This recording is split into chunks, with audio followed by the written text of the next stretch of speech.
Assalamualaikum warahmatullahi wabarakatuh. Waalaikumsalam warahmatullahi wabarakatuh. Sebelum memulai pembelajaran hari ini, alangkah baiknya kita membaca doa terlebih dahulu. Baca doa dipimpin oleh ketua kelas, silakan. Perhatian. Siap. Sebelum kita memulai pembelajaran, alangkah baiknya kita berdoa menurut agama dan kepercayaannya masing-masing. Berdoa dimulai.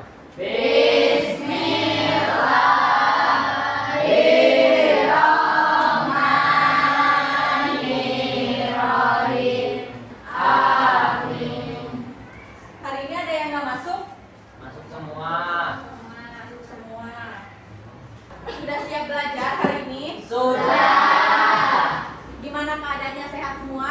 Sehat. Alhamdulillah, semoga selalu sehat. Ada yang masih ingat pembelajaran di pertemuan sebelumnya itu tentang apa? Bentuk dan kedaulatan negara. Bentuk dan kedaulatan negara. Materi di bab 2. Kemudian kita hari ini akan membahas materi di bab 2 yang subbab A, yaitu Indonesia sebagai negara kesatuan. Sebelum Ibu menjelaskan materinya, Ibu akan membacakan tujuan pembelajaran yang harus dicapai pada pertemuan hari ini.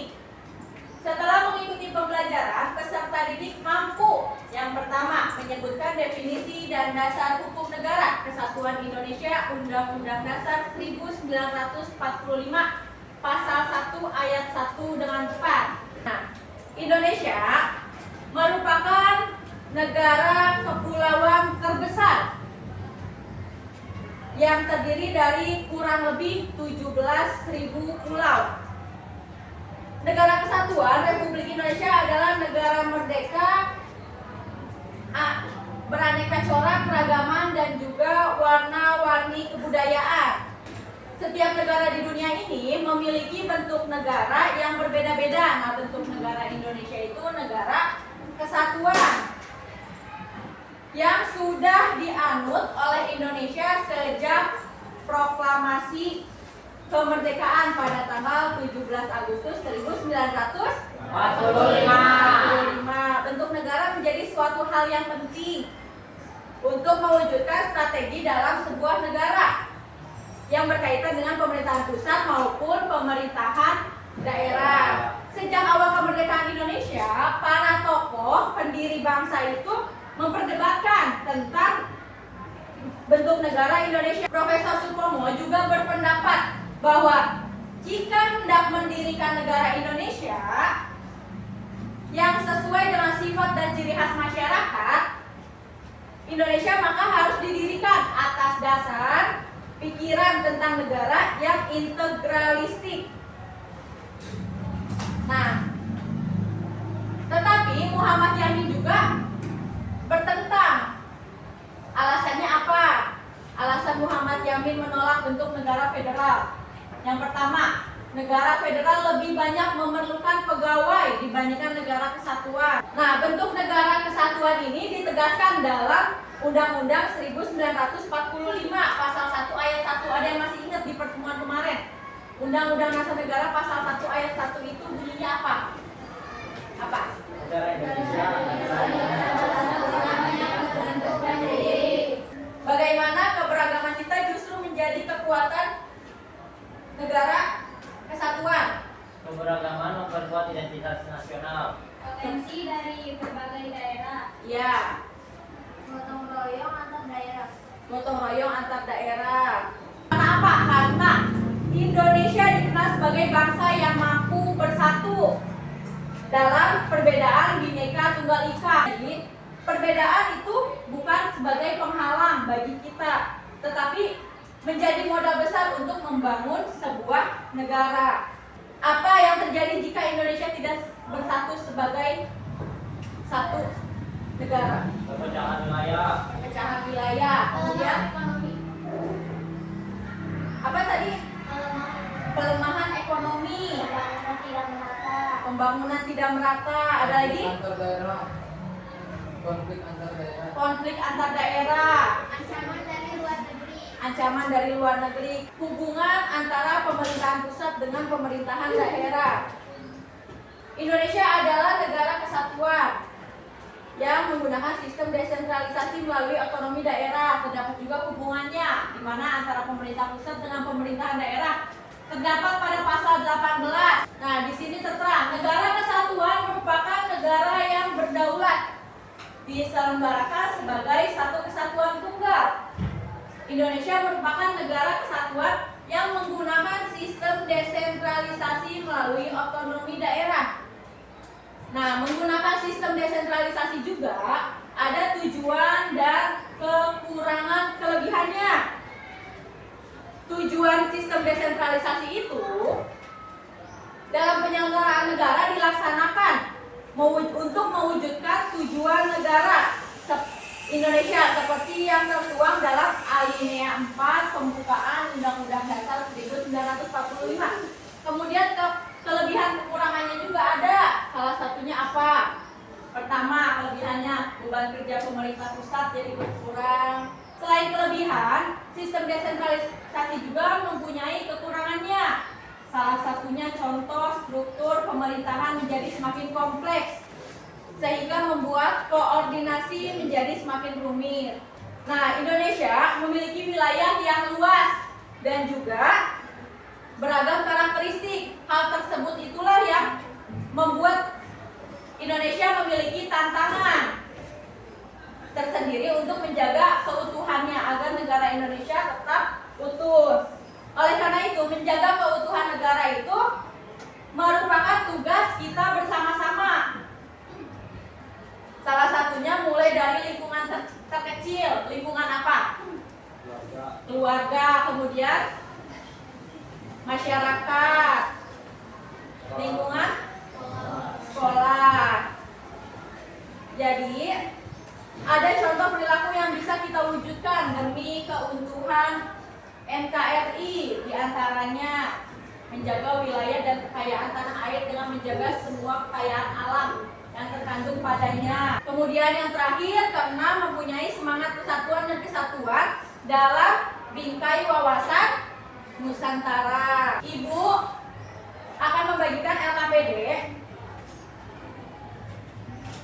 yang akan dikerjakan sama teman sebangku. Jadi teman semeja. Jadi satu kelompok itu berdua, ya. Satu kelompok berdua. Di sini ada 5 soal. 5 soal ini soal-soal dari materi tadi yang sudah dijelaskan. Silakan diisi nanti nama anggota kelas, kemudian diisi soalnya. Nanti beberapa akan mempresentasikan hasil LKPD-nya di depan teman-teman kelasnya.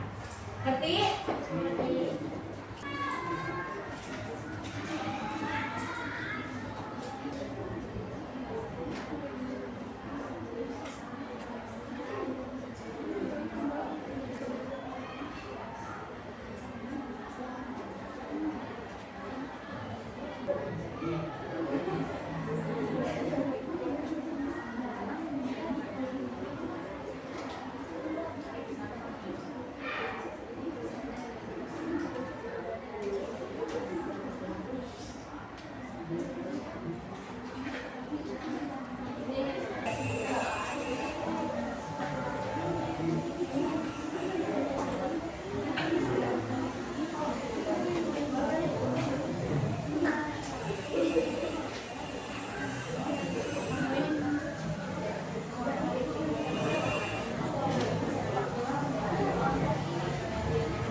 Udah semua?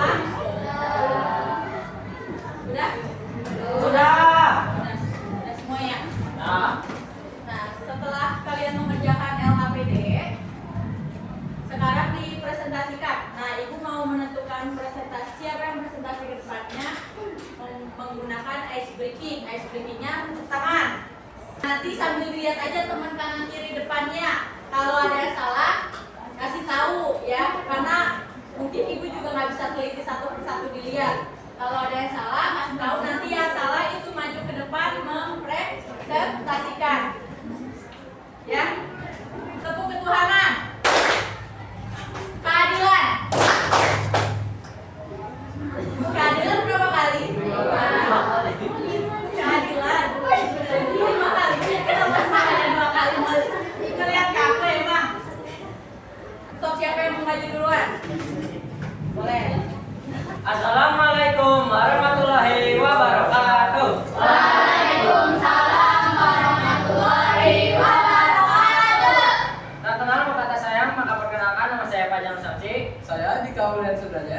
Di sini kami akan mempresentasikan hasil lembar kerja yang kami diskusikan.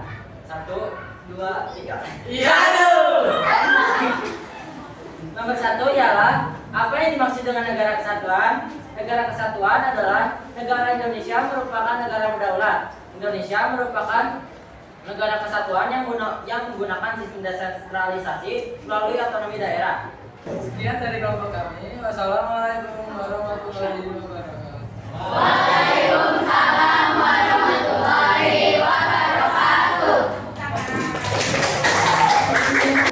Ibu harap di saat ada teman-temannya yang presentasi di depan lebih fokus didengarin ya, disimak. Presentasinya juga bagus. Assalamualaikum warahmatullahi wabarakatuh. Waalaikumsalam warahmatullahi wabarakatuh. Kami ingin mempresentasikan tentang kerja peserta didik Indonesia sebagai negara kesatuan.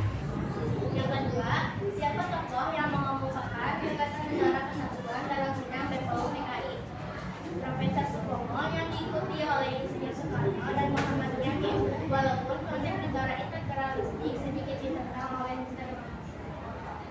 Sekian dari kami, kurang lebihnya mohon maaf. Wassalamualaikum warahmatullahi wabarakatuh.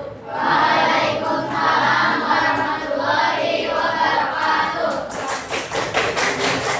Assalamualaikum warahmatullahi wabarakatuh. Waalaikumsalam warahmatullahi wabarakatuh. Kami di sini akan mempresentasikan hasil lembar kerja peserta didik Indonesia sebagai negara kesatuan. Siapa tokoh yang mengemukakan gagasan negara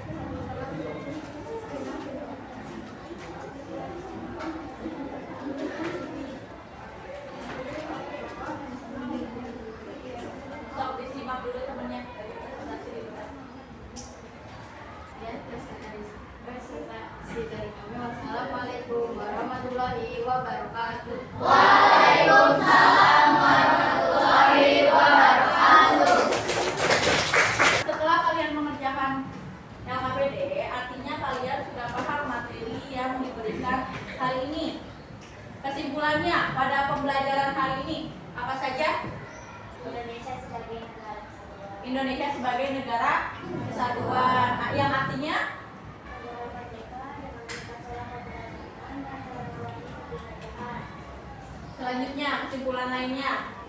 Tokoh yang mengungkapkan gagasan negara kesatuan dan sebagai Ya, tokoh yang mengemukakan gagasannya dalam sidang BPUPKI. Siapa saja tokohnya? Oleh Buya Soekarno dan Muhammad Yamin. Lalu Muhammad Yamin itu ada menentang pada gagasan Profesor Supomo. Alasannya apa aja?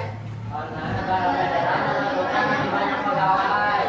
Dan negara federal mengarah pada perpecahan. Ya, kelebihan dan kekurangan Sistem desentralisasi. Kelebihannya apa? Pemerintah pusat dapat berkurang, mengurangi potensi kewenangan pemerintah pusat. Kekurangannya? Munculkan sifat kedaerahan atau kecintaan berlebih terhadap daerah sendiri, membutuhkan biaya yang lebih banyak dan sulit mendapatkan keseragaman. Dengan kalian menyebutkan satu persatu kesimpulan pada pembelajaran hari ini, artinya kalian memang sudah paham pada pembelajaran kali ini. Ibu mengapresiasi kepada kalian yang sudah berani presentasi ke depan, walaupun masih ada yang malu-malu ya. Ibu harap ke depannya di saat presentasi semakin percaya diri, semakin yakin kalau diri kita itu bisa berbicara di depan teman-temannya. Pembelajaran hari ini sampai sini saja. Di pertemuan selanjutnya kita akan membahas Indonesia sebagai negara republik. Ibu harapkan beberapa hari ke depan selama akan akan bertemu di pertemuan berikutnya. Kalian baca-baca buku, baik di buku modul maupun baca-baca di internet. Kita tutup pembelajaran hari ini dengan membaca doa. Baca doa boleh dipimpin oleh ketua kelas. Silakan. Perhatian. Siap. Sebelum mengakhiri pembelajaran, alangkah baiknya kita berdoa menurut agama dan kepercayaannya masing-masing. Berdoa dimulai.